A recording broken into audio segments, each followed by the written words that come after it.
নিঃশ্বাসে নাম তোমার। এবার ঈদে মুক্তিপ্রাপ্ত সিনেমাগুলোর মধ্যে শুরু থেকেই আলোচনায় মেগাস্টার শাকিব খানের বরবাদ সিনেমাটি। মুক্তির প্রথম দিন থেকে বরবাদ দেখতে দর্শকদের উপচে পড়া ভিড় লক্ষ্য করা যায়।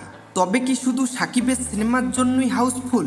এমনটি মানতে নারাজ অনেকেই মনে করেন শুধু সিনেমার আর্টিস্ট ফ্যাক্ট না, বরং এর সাথে আরও কিছু বিষয় জড়িত।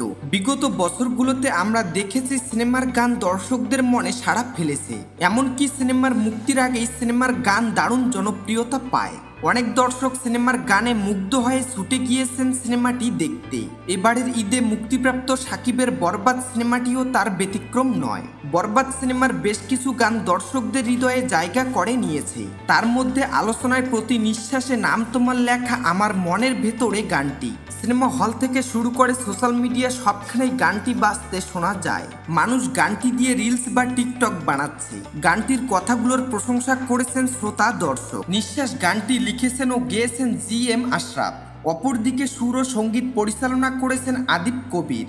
বরবাদ সিনেমায় শাকিবের বিপরীতে নায়িকা হিসেবে জুটি বেঁধেছেন পশ্চিমবঙ্গের অভিনেত্রী ইধিকা পাল। যারা এই জুটিকে প্রিয়তমা সিনেমায় দেখেছেন তাদের অনেকেই ছুটে গেছেন সিনেমাটি দেখতে, কারণ এর আগে এই জুটির রসায়ন দর্শকদের দারুণভাবে মুগ্ধ করেছে।